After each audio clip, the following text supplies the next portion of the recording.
आप सुन रहे हैं दस्तक रेडियो पर सुबह 11 बजे का न्यूज बुलेटिन। आइए सुनते हैं आज के मुख्य समाचार। 21 करोड़ श्रद्धालु लगा चुके आस्था की डुबकी। 2 दिन बाद मौनी अमावस्या पर दूसरा अमृत स्नान है, इसलिए मेले में श्रद्धालु की संख्या लगातार तेजी से बढ़ती जा रही है। तहव्वुर राणा अंतिम कानूनी लड़ाई भी हारा, भारत लाने का रास्ता हुआ साफ। अमेरिकी सुप्रीम कोर्ट ने खारिज की समीक्षा याचिका। भारत लाए जाने के बाद यहां भी चलेगा मुकदमा। आतंकी हमले के आरोपी तहव्वुर राणा को भारत लाने का रास्ता साफ हो गया है। अमेरिका के सुप्रीम कोर्ट ने राणा की भारत प्रत्यर्पण के खिलाफ दायर समीक्षा याचिका खारिज कर दी है। भारत भेजे जाने के खिलाफ राणा की यह अंतिम कानूनी लड़ाई थी। यह फैसला भारत के लिए एक बड़ी कूटनीतिक और कानूनी जीत है। भारत लाए जाने के बाद राणा पर यहां भी केस चलाया जाएगा। रक्षा संबंधों को मजबूत करेंगे, साथ मिलकर निपटेंगे भारत और इंडोनेशिया। भारत और इंडोनेशिया ने रक्षा विनिर्माण व आपूर्ति के क्षेत्र में मिलकर काम करने पर सहमति जताई है। भारत दौरे पर आए इंडोनेशिया के राष्ट्रपति प्रबोवो सुबियांतो व प्रधानमंत्री नरेंद्र मोदी के बीच हुई चर्चा में दोनों पक्षों ने द्विपक्षीय व्यापार में विविधता लाने और समुद्री सुरक्षा संबंधों को बढ़ावा देने का भी फैसला किया है। माता वैष्णो देवी से बडगाम तक वंदे भारत का ट्रायल हुआ पूरा। श्री माता वैष्णो देवी कटड़ा स्टेशन से बडगाम तक पहली बार वंदे भारत ट्रेन का सफल ट्रायल हो गया। ट्रेन 85 किलोमीटर प्रति घंटे की रफ्तार से दौड़ी और 247 किलोमीटर का सफर तय कर 3.5 घंटे में बडगाम पहुंची।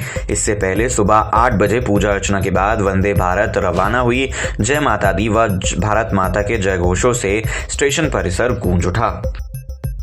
उत्तराखंड में कल से लागू होगा यूसीसी। 2.5 साल की तैयारियों के बाद उत्तराखंड में सोमवार को समान नागरिक संहिता लागू होने जा रहा है। सीएम पुष्कर सिंह धामी यूसीसी के पोर्टल और नियमावली का लोकार्पण करेंगे। इसी के साथ यूसीसी लागू करने वाला उत्तराखंड देश का पहला राज्य बन जाएगा। भाजपा का हर साल 50,000 नौकरी और 3 वर्षों में स्वच्छ यमुना का वादा।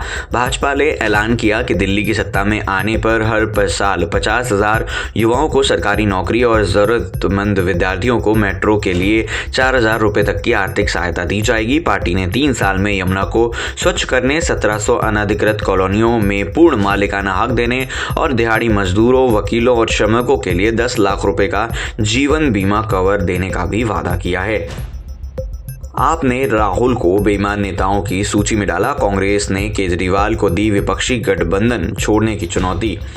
विधानसभा चुनाव नजदीक आने के साथ ही राष्ट्रीय राजधानी में सियासी गर्मी बढ़ती जा रही है। आम आदमी पार्टी ने इंडिया गठबंधन में सहयोगी कांग्रेस के नेता राहुल गांधी को भी निशाने पर ले लिया। पार्टी ने राहुल को बड़े बेईमानों की सूची में रखा है।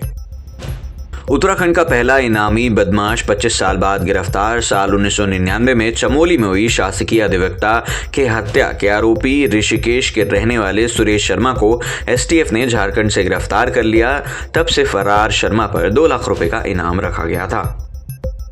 बांके बिहारी मंदिर ले सकेगा विदेशी चंदा। केंद्रीय गृह मंत्रालय ने वृंदावन स्थित बांके बिहारी मंदिर को विदेशी अंशदान अधिनियम यानी कि FCRA के तहत लाइसेंस दे दिया है। इससे मंदिर के विदेशी चंदा स्वीकार करने का रास्ता साफ हो गया है।